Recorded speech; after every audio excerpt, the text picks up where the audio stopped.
mungkin kurang sihat, sakit, moga-moga Allah berikan kesembuhan insya-Allah. Jikalau hatinya gelisah, Allah berikan ketenangan, Allah berikan kemudahan, Allah berikan kelapangan insya-Allah kepada kita semua. Moga-moga kita mulakan hari pada pagi ini dengan terus rasa seronok, berbaik sangka kepada Allah insya-Allah. Ya.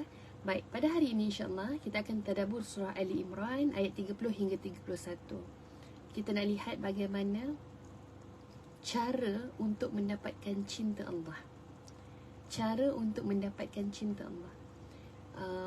Para pendengar, para penonton, subhanallah kan, bila kita sebutkan cinta, kita akan sehabis baik melakukan apa juga perkara yang disukai, yang diredai oleh orang-orang. Kalau orang-orang yang kita cintai, kalau pasangan kita, ibu ayah kita, ya, kalau anak kepada ibu ayah, pasangan sesama pasangan, kita akan berusaha melaksanakan, mencari apa saja cara, ya, untuk terus menyemarakkan rasa cinta, menyuburkan rasa cinta kepada diri kita dan juga pasangan, kepada orang-orang sekeliling kita.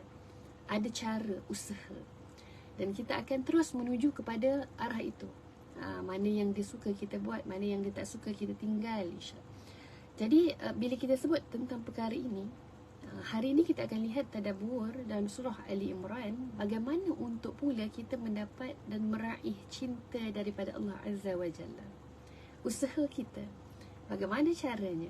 Subhanallah, dalam surah Ali Imran nanti kita akan lihat.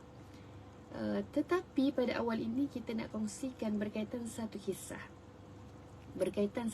Seorang pemuda yang namanya Hubaib bin Zaid. Hubaib bin Zaid, seorang pemuda yang subhanallah disebutkan dia hanyalah mempunyai 3 perkara sahaja dalam hidup dia. Masya-Allah, ya. Tak ada banyak benda pun yang dia miliki, yang dia ada, yang dia punya, hanya 3 perkara. Apa dia 3 perkara tu tuan-puan sekalian? Hubaib bin Zaid mempunyai, yang pertamanya ada sebuah mushaf Al-Quran. Dia ada mushaf Al-Quran. Itulah yang dibawanya ke mana-mana sebagai penemannya, sebagai penghiburnya, ya, yang dia akan baca setiap kali ada masa-masanya, ya, ada masa-masa senggangnya, diisi dengan bacaan Al-Quran, mushaf Al-Quran. Maka yang kedua, apa yang dimiliki oleh Hubaib bin Zaid adalah sebilah pedang. Pedang itulah juga yang digunakan setiap kali mengikuti baginda Nabi Muhammad sallallahu alaihi wasallam, ya, untuk kita kata berperang, pergi ke medan jihad, ya, untuk melawan musuh-musuh Islam dengan sebilah pedang tersebut, ya, mengikuti Nabi, ya, untuk menegakkan syiar Islam, ya, itu kedua. Yang ketiga, apa yang dimiliki oleh Hubaib bin Zaid adalah satu lembar kain yang dijadikan sebagai sejadah. Ini antara 3 perkara yang dia akan bawa ke mana-mana, ya, sejadah. Maka subhanallah, apa yang kita nak kongsikan berkaitan pemuda ini, Hubaib bin Zaid ini, apa hebatnya dia, apa yang kita nak belajar, dan apa yang kita nak ambil daripada kisah ini, dan kita akan tadabbur juga dalam surah Al-Imran sekejap lagi. Subhanallah, ketika mana satu hari baginda Nabi Muhammad sallallahu alaihi wasallam memerintahkan kepada para sahabat ketika itu dengan disebutkan, wahai sekalian manusia, sesungguhnya aku, Nabi kata, akan mengutuskan salah seorang di antara kalian untuk menemui seorang yang zalim, raja dunia. Maka janganlah kamu membantah perintahku. Maka subhanallah, Nabi nak mengutuskan seseorang bertemu dengan seorang yang zalim, ya, untuk diutuskan ataupun untuk menjadi perantara, kan, utusan, menghantar pesanan, surat, ya, begitu. Jadi siapakah yang Hubaib bin Zaid ini akan jumpa? Hubaib ini adalah seorang pemuda yang sangat hebat, ya. Maka ketika ini Nabi belum lagi announce, Nabi belum bagi tahu lagi siapa di antara kalian, wahai para sahabat, yang aku akan utus kalian ini kepada seorang ini, iaitu Musailamah Al-Kazab, ya. Maka apa yang berlaku? Nabi pun mengatakan, dalam antara ramai-ramai mereka menyebutkan, ya Rasulullah, kami dengar dan kami taat, kami patuh. Sami'na wa ata'na, kami dengar dan kami ikut, kami patuh. Maka Nabi pun menyebutkan bahawa wahai Hubab bin Zaid, Nabi menyeru Hubab, ya Hubab bin Zaid, berdirilah kamu dan pergilah bertemu dengan siapa? Musailamah al-Kazab, seorang yang zalim, yang mengaku dirinya juga sebagai utusan Allah, sebagai seorang Nabi. Subhanallah, ya, seorang pendusta. Maka Nabi nak mengutuskan siapa? Hubaib. Maka lantas bersiap-siap Hubaib, ya, Hubaib bin Zaid bersiap-siap untuk menjadi utusan Nabi, berjumpa dengan Musailamah al-Kazab. Dan ketika dia bersiap-siap, ibunya pun dalam keadaan subhanallah, bagaimana kekuatan seorang ibu yang salihah, yang bila mana Nabi perintah dan diutuskan itu adalah untuk tujuan dakwah, tujuan seru, tujuan mengajak kepada kebaikan, maka ibu yang nak melepaskan anak ini, dia tahu bahawa anak ini akan dilepaskan dan akan menuju kepada seorang yang bukan, kita kata bukan biasa-biasa, seorang yang zalim, seorang yang tidak berhati perut, begitu. Maka sebelum nak dilepaskan, ibu ini menangis dalam keadaan bukanlah menangis tidak redha, tetapi menangis yang ditahu bahawa itu adalah pertemuan, perjumpaan akhir bersama dengan anaknya. Subhanallah, walaupun ketika itu belum lagi pergi, walaupun ketika itu dia menjadi sebagai satu utusan, bukan untuk pergi berperang, ya, bukan Nabi suruh memerangi, tidak, tetapi Nabi mengutuskan untuk menyampai pesanan. Tapi seorang ibu, subhanallah, nalurinya sudah mengetahui bahawa ini adalah pertemuan yang terakhir bersama anaknya. Maka dilepaskan, diredai anak tadi. Maka nak ceritanya tuan-puan sekalian, Masya Allah, apa kekuatan yang boleh kita belajar? Kita akan lihat ketika mana Hubaib bertemu dengan Musailamah al-Kazab. Bertemulah, pertemuan ini berlaku. Maka bila mana berlakunya pertemuan ini, Musailamah al-Kazab bertanya kepada Hubaib bin Zaid, apa yang menyebabkan kamu datang kepada aku? Apa yang menyebabkan kamu datang ke sini? Maka jawablah, ya, Hubaib yang mengatakan bahawa aku datang untuk membawakan surat utusan daripada Rasulullah sallallahu alaihi wasallam, sebagai seorang kita kata sebagai orang utusan, sebagai orang tengah. Maka bila mendengar sahaja kata-kata daripada Hubaib, maka tanyalah Musailamah al-Kazab. Dia kata apa? Adakah, subhanallah, kamu bersaksi bahawa dia, iaitu Muhammad itu adalah Rasul Allah? Ya, sebagai seorang yang kejam, zalim, yang mengakui dia adalah sebagai seorang Nabi, ya, yang palsu, yang dusta ini. Maka dia bertanya pula kepada pemuda tadi, Hubaib, adakah engkau meyakini dan bersaksi bahawa dia, yakni Muhammad itu adalah Rasul, yakni utusan Allah? Maka apa jawapan Hubaib? Hubaib tahu yang dia ada di sisinya, di hadapannya adalah seorang yang bukan kalang-kalang, ya, bukan orang yang boleh kita kata bertoleransi ni. Tapi jawapannya, subhanallah, tetap saja dengan beraninya menyatakan, aku bersaksi bahawa Muhammad itu adalah Rasulullah, Muhammad itu adalah utusan Allah. Dengan beraninya menyatakan. Maka Musailamah ini tak puas hati lagi. Musailamah al-Kazab tanya lagi. Dia kata apa? Adakah engkau juga bersaksi bahawa aku, Masya Allah, adalah Rasul Allah? Adakah engkau bersaksi bahawa ketika ini aku adalah Rasul Allah? Maka Hubaib mengatakan dengan lantang dan keras dan dengan keyakinan bahawa saya tidak dapat mendengar hal seperti itu, sesuatu itu yang disebutkan oleh Musailamah al-Kazab itu. Nak katanya bahawa dia menyebut dengan lantang, aku tak pernah dengar cerita pasal itu, aku tak pernah dengar tentang perkara tersebut yang engkau adalah seorang Rasul. Dengan beraninya, dengan yakinnya, Masya Allah. Maka ditanya sekali lagi oleh Musailamah al-Kazab kepada Hubaib bin Zaid soalan yang sama, adakah engkau meyakini dan bersaksi bahawa dia, yakni Muhammad itu pesuruh Allah? Maka dijawab sekali lagi dengan lantang, dengan yakin. Maka apa yang berlaku? Puan-puan, kalau kita sebut kan, seorang yang zalim, seorang yang tak berhati perut, ya, bila dia dengar jawapan-jawapan yang sebegitu, pastilah bagi kita seolah-olahnya macam provokasi kan. Seolah-olahnya macam beraninya kan. Jadi apa yang berlaku, subhanallah, Musailamah al-Kazab menyuruh salah seorang orang suruhannya atau tenteranya dengan mengatakan, potonglah sebahagian daripada anggota tubuhnya. Potonglah sebahagian daripada anggota tubuhnya. Masya Allah. Dengan kesaksian, dengan keyakinan, dengan keimanan itu, ya, subhanallah, maka apa yang berlaku, bahagian-bahagian tubuh, ya, Hubab bin Zaid dipotong satu persatu. Kerana keyakinannya kepada Allah, kerana keimanannya kepada Nabi Muhammad SAW. Maka subhanallah, disebutkan juga, ya, kerana kisah inilah, ya, bila mana soal jawab berlaku, potong memotong berlaku, maka kerana memotong bahagian tubuh yang lain pula, ya, akhirnya, ya, apa yang berlaku, Musailamah al-Kazab memotong, mencincang tubuh Hubab bin Zaid dan menyebabkan Hubab bin Zaid mati ketika itu, mati syahid.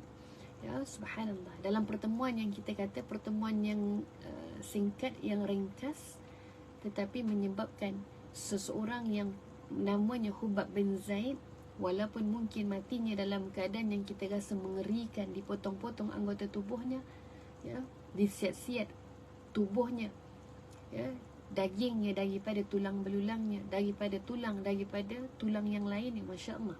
Tetapi perkara inilah yang menyebabkan, subhanallah, jiwanya, keimanannya, ya, luar biasa. Maka apa yang boleh kita belajar, apa yang boleh kita ambil daripada kisah seorang pemuda yang luar biasa ini, ya, keyakinannya, keteguhannya, ya, kepada apa yang Nabi sampaikan, apa yang Nabi perintahkan. Masya Allah.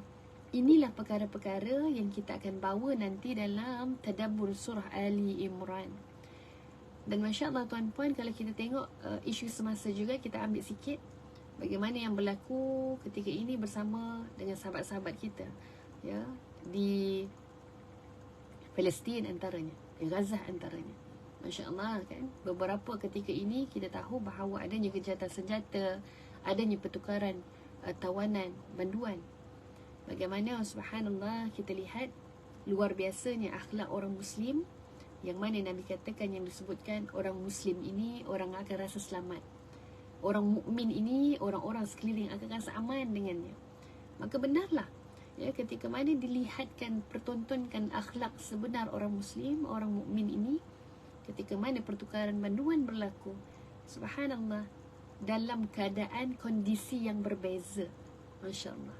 Bagaimana ketika mana tentera Muslim melepaskan tawanan, dalam keadaan tawanan rasa gembira, bahagia, ya, malah seolah-olah pertemuan itu sukar untuk dipisahkan. Tetapi berbeza pula keadaan kepada orang-orang Muslim yang menjadi tawanan, yang dilepaskan dalam keadaan subhanallah, ada yang jari-jarinya terputus, tak ada jari, ya, pergi dalam keadaan ditangkap dalam keadaan sempurna, balik dalam keadaan cacatnya tubuhnya. Ya, disebutkan, diceritakan juga bagaimana keadaan tawanan-tawanan, menceritakan semula keadaan mereka, ya, ketika mereka ditahan. Subhanallah, luar biasa kezaliman yang berlaku. Apa yang berlaku tuan-puan? Subhanallah, mereka dikurung dalam keadaan dibiarkan, kalau perempuan dirogol, dicabul, ya, dibiarkan dalam keadaan yang memalukan. Dan kemudian tawanan-tawanan yang lain juga dibiarkan dalam keadaan tidak ada makan dan minum, ya, subhanallah. Ataupun diletakkan kepada ruang-ruang, tempat-tempat yang kita kata mengerikan, diletakkan bersama-sama dengan anjing-anjing liar yang ganas, subhanallah. Tapi perkara ini tuan-puan, kita lihat satu persatu. Perkara ini menyakitkan, perkara ini memayahkan, perkara ini menyukarkan, subhanallah. Tetapi dalam masa yang sama, ia menghidupkan hati-hati, jiwa-jiwa orang-orang sekelilingnya, juga melihat dan menghidupkan jiwa-jiwa kita, bahawa subhanallah, kekuatan ini, ketenangan ini, ya, trauma itu pasti ada tuan-puan. kesakitan itu pasti tidak dapat dilupakan. Apa sahaja perkara-perkara yang dilalui itu pasti susah untuk ditinggalkan, dilupakan. Tetapi apa yang kita nak belajar, bagaimana subhanallah, ada satu kisah ketika mana tawanan orang perempuan Palestin yang dilepaskan dan menceritakan bahawa ketika setiap saat yang dilalui di dalam tahanan dan setiap keseksaan yang dilalui, kesakitan yang diterima, jiwanya, hatinya tidak pernah lepas daripada memuji dan mengingati Allah. Subhanallah, luar biasa. Maka itu rupa-rupanya kekuatan-kekuatan yang mereka kutip sebagai kekuatan yang mereka pegang ketika saat tidak ada lagi, kalau kita katakan kekuatan yang lain. Kekuatan mereka yang utama itu adalah pergantungan kepada Allah. Mereka tahu bahawa kesakitan mereka luarannya, tetapi dalaman mereka Allah sembuhkan sikit demi sikit. Luar biasa. Maka apa yang kita nak belajar, tuan-puan sekalian, kisah sama juga dengan Hubab bin Zaid. Walaupun kita kata setiap kali dipotong anggotanya ditanya semula, tetapi keyakinannya kepada Allah tak pernah goyah. Bagaimana keimanannya kepada Nabi tidak pernah lari. Subhanallah. Kesakitan itu malah tidak menyebabkan keimanannya, pergantungannya, pegangannya goyah dan lumpuh. Luar biasa. Sebab itulah apa yang kita nak belajar sama-sama, subhanallah, bagaimana untuk kita rasa kekuatan ini dalam jiwa kita saat ini. Rupa-rupanya orang yang hatinya gelisah, orang yang ada kepayahan, kesusahan, kita nak ambil kekuatan ini bersama-sama masuk dalam jiwa dan diri kita. Rupa-rupanya ini kekuatan yang kita perlu ada. Subhanallah. Kita dah banyak kisah-kisah. Bagaimana kisah-kisah para sahabat yang terdahulu. Ramainya kisah-kisah yang diceritakan, dikhabarkan. Ketika mereka ini beriman, tapi malah keimanan mereka itu menyebabkan mereka ini disakiti, diseksa dan sebagainya. Maka kenapa untuk kita belajar kisah ini, supaya kita boleh mendapat satu kekuatan bahawa kesakitan yang datang pada kita, kesusahan yang hadir dalam hidup kita, tidak akan sesekali menjadikan iman kita, keyakinan kita kepada Allah goyah. Maka jom tuan-puan sekalian, kita nak lihat, subhanallah, dalam surah Ali Imran ayat 30 hingga 31. Inilah antara juga dalam ayat ini menyebutkan bagaimana untuk kita mendapatkan cinta Allah. Biarlah ketika saat diuji bagaimanapun bergolaknya keadaan, bagaimanapun keadaan kita ketika ini, subhanallah, jangan pernah lepas, jangan pernah hilang daripada cinta kasih sayang Allah. Jangan pernah kita tinggalkan, hilangkan pergantungan ini. Maka subhanallah, jom kita lihat sama-sama dalam surah Ali Imran ayat 30 yang pertamanya.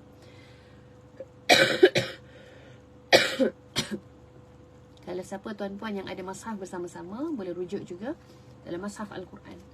Kita nak lihat, inilah cara untuk kita mendapatkan cinta kasih sayang Allah dalam kehidupan kita, subhanallah.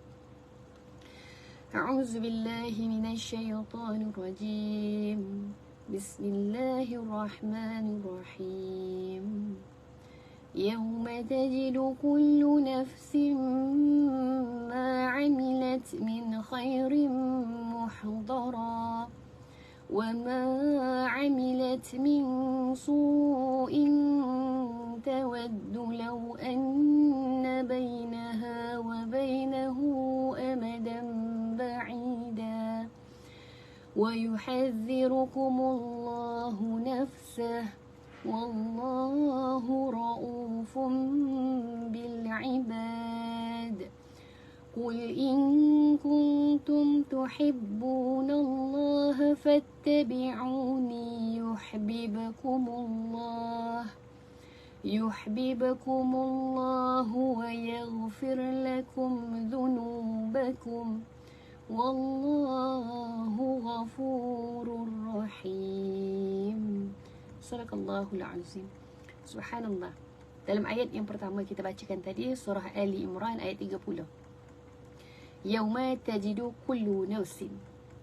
Ingatlah ketika hari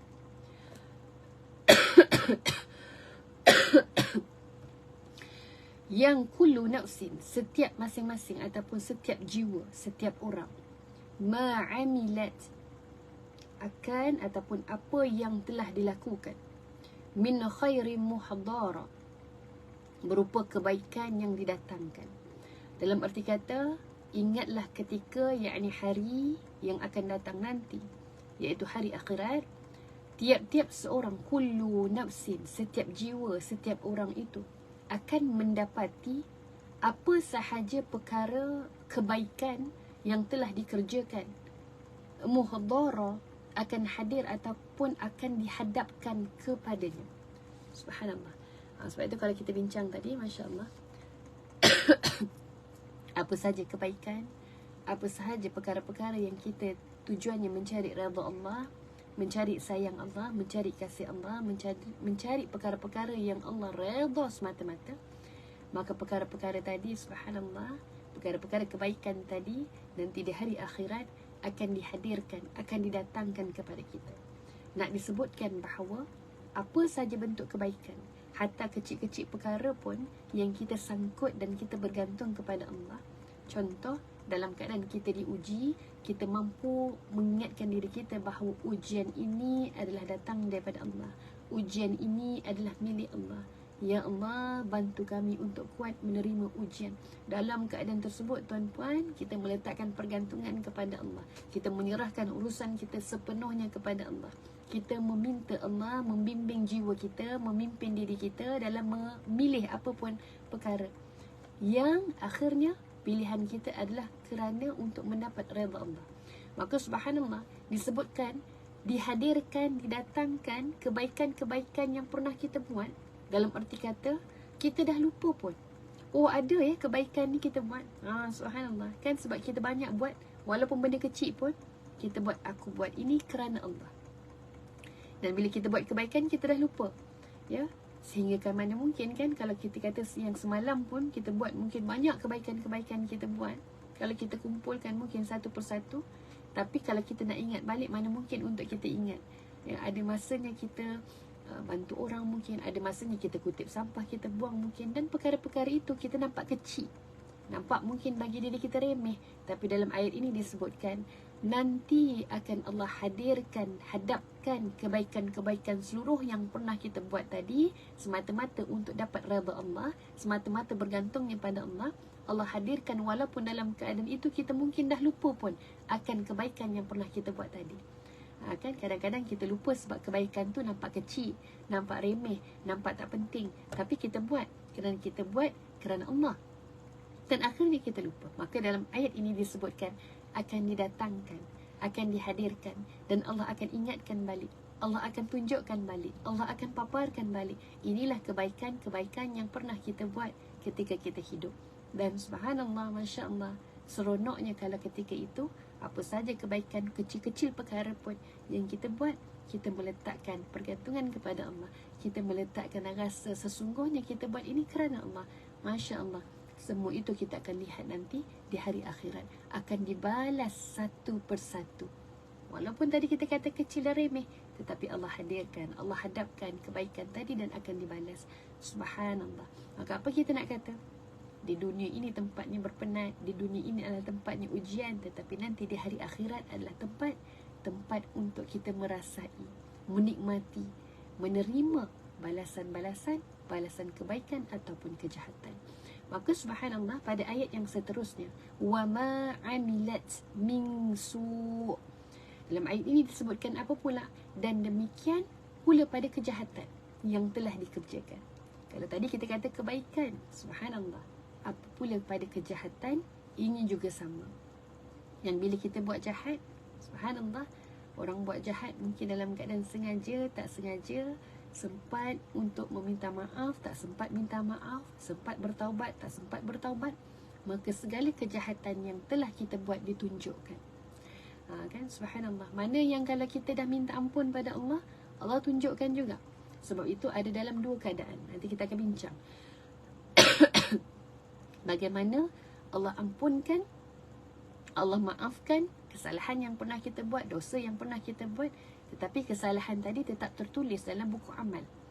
Ataupun pula ada satu kesalahan Yang mana bila kita buat satu kesalahan, satu dosa, dan kita minta sungguh-sungguh keampunan kepada Allah, Allah ampun dan Allah padam, dan tidak ada lagi tertulis dalam buku amal kita. Maka Masya Allah. Jadi ini yang kita sebut, kejahatan juga akan ditunjukkan, dihadirkan dan ditulis dengan secara detailnya untuk kita. Kita lihat semula apa yang pernah kita lakukan ketika di dunia. Maka dalam ayat yang seterusnya, tawaddu law anna bainaha wa bainahu amadan ba'ida. Masya Allah. Dalam ayat ini disebutkan, kita ini nanti manusia kalau boleh nak inginkan jarak yang jauh di antara amalan yang jahat tadi, ataupun disebutkan kita nak adanya satu jarak yang jauh. Subhanallah. Digandingkan perkataan amadan ba'ida. Amadam ni kalau kita boleh faham, dia ni seolah-olah kita sebutkan lama, kan? Lama sangat-sangat. Kalau kita sebut ba'ida ni maksudnya jauh, ba'id jauh, ba'ida yang jauh sangat. Jadi bila digabungkan kalimah amadan ba'ida yang tersangat-sangat jauh. Kalau boleh kita nak kata, kalaulah boleh untuk kita sebutkan bahawa kita ni nak inginkan bahawa di antara hari pembalasan nanti dengan ketika ini adalah hari yang ataupun waktu yang jauh. Ya, waktu yang kita kata lama lagi lah nanti, ya, bukan waktu yang terdekat, dalam keadaan begitu. Ya, manusia ini mengharapkan bahawa hari-hari nanti yang mana diperlihatkan kejahatan itu nanti jauh lagi, lama lagi, lambat lagi, begitu. Ya, subhanallah. Wa yuhadzirukumullahu nafsah. Dan Allah perintahkan supaya kamu beringat-ingat terhadap kekuasaan dirinya. Ya, beringat-ingat berkaitan kekuasaan dirinya. Maka dalam ayat ini, dalam kalimah ini adalah kalimah khusus untuk kita, bahawa ini adalah sebagai peringatan kepada kita. Bahawa nak sebutnya, ya, Allah suruh kita beringat-ingat kepada kekuasaan Allah. Jangan tunggu nanti hari itu datang. Jangan tunggu bahawa hari yang nanti datangnya kebaikan, ditunjulkan semua kebaikan. Yang mana hari didatangkan bahawa apa sahaja kejahatan, ditunjukkan semua bentuk kejahatan. Ya, maka Allah kata ingatlah pada kekuasaan Allah. Maka perkara itu akan berlaku dan pasti berlaku. Maka ketika ini beringatlah kita.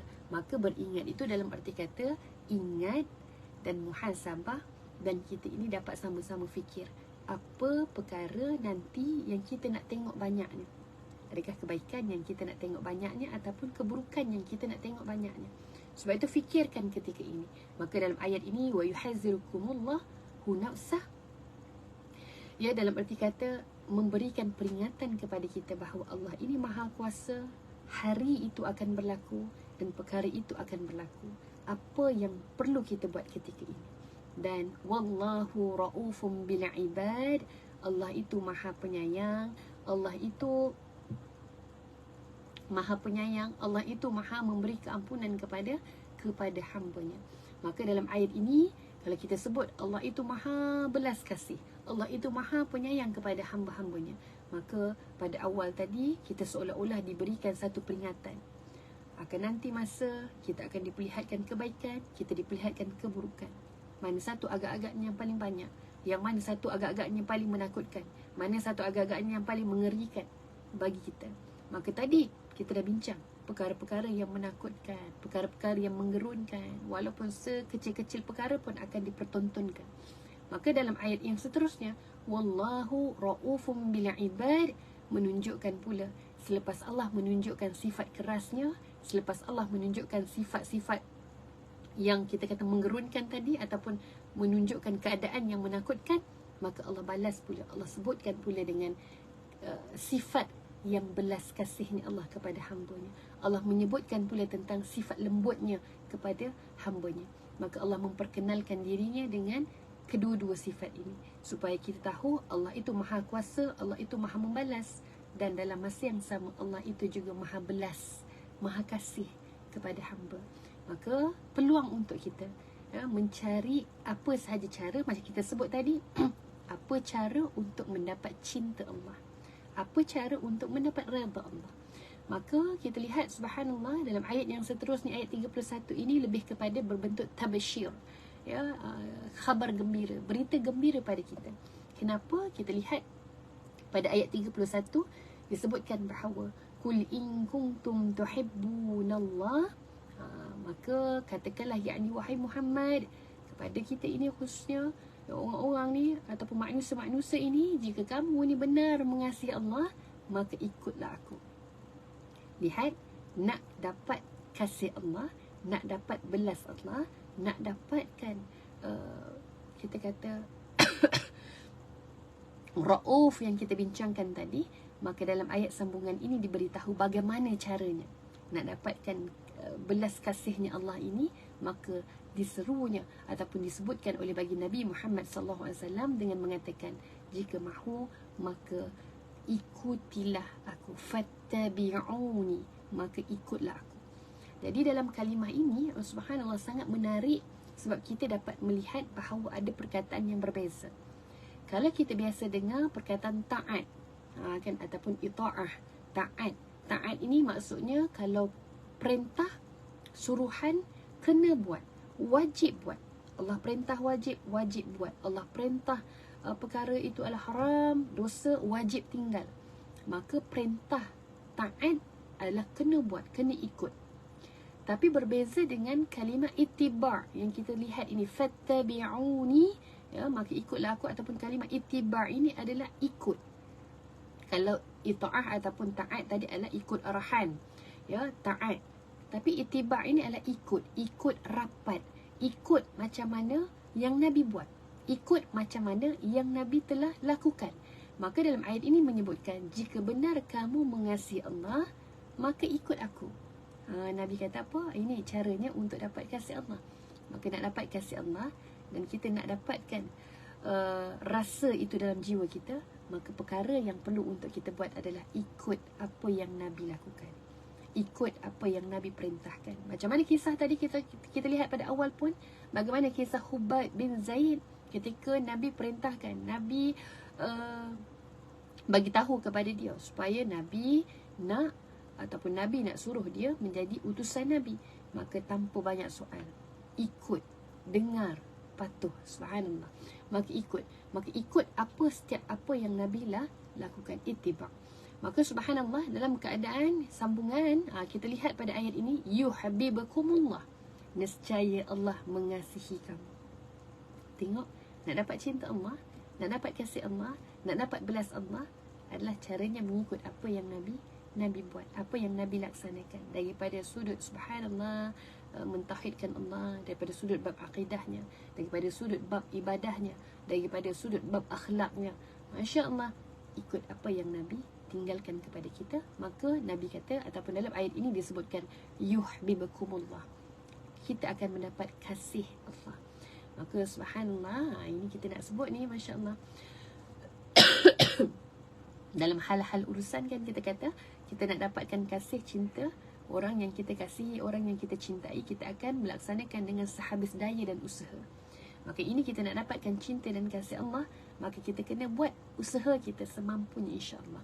Dan pada sambungan, bukan sahaja bila kita ikut apa yang Nabi lakukan, bila kita ikut apa yang Nabi laksanakan dan kita amalkan, bukan sahaja mendapat kasih Allah, tetapi pada sambungan ayat ini, subhanallah, Allah juga akan memberikan wa yaghfir lakum dzunubakum, Allah akan ampunkan dosa-dosa kamu. Nah, kan pada ayat awal tadi kita bincang pada mana satu hari iaitu hari pembalasan, hari akhirat, yang Allah akan pertontonkan semua jenis amal kita, kebaikan apa pula keburukan. Maka dalam ayat sambungan ini disebutkan cara untuk kita minta ampun kepada Allah, cara untuk kita dapat keampunan daripada dosa-dosa kita daripada Allah. Maka apa antara cara yang tadi adalah dengan ikut rapat, ikut apa yang Nabi buat, kita amal. Maka subhanallah, dengan itu kita dapat dua perkara, dapat kasihnya Allah, dapat keampunan daripada Allah, subhanallah. Dan pada sambungan ayat wallahu ghafurur rahim, ditutup ayat ini dengan menyebutkan sekali lagi tentang sifat-sifat Allah yang maha mulia, yang maha kuasa. Allah itu maha pengampun dan Allah itu maha penyayang. Diingatkan balik kepada kita bahawa subhanallah, Allah itu maha pengampun. Sebanyak mana pun kesalahan, dosa-dosa yang kita lakukan, kan disebutkan wa yaghfir lakum dzunubakum, Allah boleh ampunkan dosa-dosa kamu.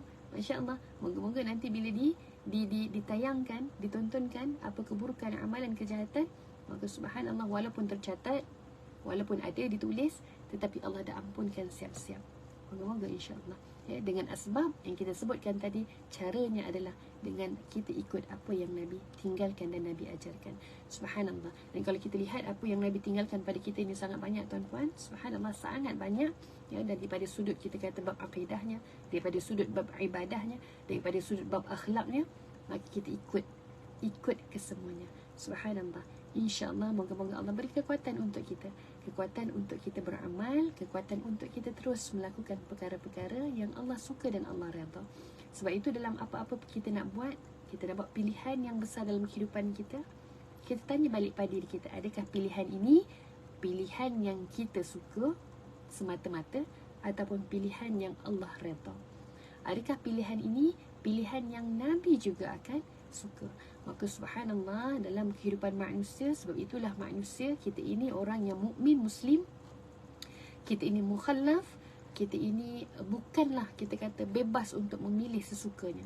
Sebab dalam setiap pilihan kita itu, kita mencari setiap pilihan, setiap keputusan akhirnya adalah keputusan yang Allah redha. Bukan hanya manusia yang redha semata-mata, tetapi mendapat redha Allah. Sebab itu subhanallah ya, para penonton, tuan-puan sekalian, kita lihat dalam surah Ali Imran ayat 30 hingga 31 ini juga mengajarkan kita sangat banyak perkaranya. Maka moga-moga dengan perkara ini kita dapat terus ya, masya-Allah, aplikasikan dalam kehidupan kita bagaimana untuk mendapat kasih belas daripada Allah, insya-Allah. Dan untuk penutup slot kita pada pagi ini, saya nak tinggalkan satu doa.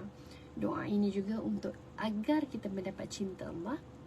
Subhanallah, luar biasa juga doa ini. Bagaimana kita minta pada Allah, bagaimana kita mohon pada Allah supaya kita mendapat cinta kasih Allah dan juga orang-orang yang mencintai Allah. Dalam doa ini, tuan-puan sekalian, daripada hadis riwayat Imam At-Tirmizi. Jadi jom sama-sama kita tutupkan slot kita pada pagi ini dengan satu doa yang ringkas ini, insya-Allah. Moga-moga tuan-puan kita terus berada dalam track yang mana setiap jalan yang kita lalui ini adalah jalan yang Allah redha, insya-Allah. Baik, doanya adalah bunyi Bismillahirrahmanirrahim. Allahumma inni. Ini saya, kalau ramai inna. Allahumma inni as'aluka hubbaka. Ya Allah, aku memohon agar dapat mencintaimu. Wa hubba man yuhibbuka, dan mencintai orang-orang yang mencintaimu. Wa hubba amalin yuqarribu ila hubbika, dan mencintai amal yang dapat mendekatkan diriku kepada cintamu. Amin ya Rabb. Dalam doa ini kita minta 3 perkara. Kita minta yang pertama, dapat cinta Allah. Kita meraih ataupun mengharap kepada cinta Allah. Inni as'aluka hubbaka, mengharapkan, memohon cinta daripada Allah. Kemudian yang kedua, wa hubba man yuhibbuka, kita nak cintanya daripada orang-orang saleh, orang-orang yang juga turut sama mencintai Allah, rakan-rakan yang saleh, keluarga yang saleh. Ini kedua. Dan yang ketiga adalah apa sahaja amalan, wa hubba amalin, dan mencintai, tumbuhkan rasa cinta, rasa seronok, rasa nikmat dengan amalin, amal yang yuqarribu, boleh mendekatkan kita kepada cinta Allah.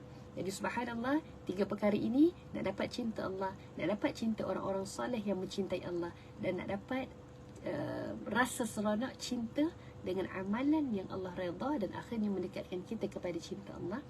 InsyaAllah ini antara doa yang ringkas, moga-moga dapat kita amalkan insyaAllah setiap hari. Dan moga-moga terus kita rasa seronok untuk mengejar dan meraih cinta daripada Allah. Cinta Allah itu cinta yang satu. Cinta manusia itu sangat memenatkan, kan? Sebab itu ada orang yang bila dia nak dapat redha manusia, dia nak cari pandangan manusia, nak dapat kasih perhatian manusia, dia sangat penat. Sebab kita nak puaskan hati semua manusia, tuan-puan, kalaulah manusia depan kita ada 100 orang, tak semua 100 orang adalah suka benda yang sama. Orang ni sampai orang ke 100, kita takkan jumpa benda yang sama. Kita penat akhirnya kerana kita menukar-nukar apa perkara orang ini suka, orang itu suka pula lain. Kita tukar pula benda lain. Kita penat. Tetapi bila kita cari kepada cinta Allah, Allah itu yang satu. Allah suka perkara itu, kita menuju kepada yang itu. Maka insya-Allah bila kita cari cinta Allah, maka orang-orang yang juga saleh, yang mencintai Allah juga akan mendekat dengan kita, rakan-rakan yang saleh dan salihah, insya-Allah. Amin. Jadi insya-Allah tuan-puan, saya rasa setakat itu saja. Terima kasih kepada Kak Ani, Tuan Rizwan Ramlan, Kak Nurliza Ibrahim, subhanallah, ya, Puan Zabida, Puan Hasna, Puan Mariam, subhanallah, ramai lagi insya-Allah. Moga-moga kita jumpa lagi. Moga-moga Allah beri kekuatan untuk kita beramal insya-Allah, dan terus kita amal dengan doa tadi insya-Allah juga. Jadi terima kasih, maaf salah silap untuk perkongsian pada pagi ini. InsyaAllah moga-moga ada kebaikan dan manfaat yang kita dapat bersama. Jadi saya tinggalkan dulu tuan-puan. InsyaAllah jumpa lagi pada lain siri insyaAllah. Wabillahi taufiq wal hidayah. Wassalamualaikum warahmatullahi wabarakatuh. Alhamdulillah. InsyaAllah.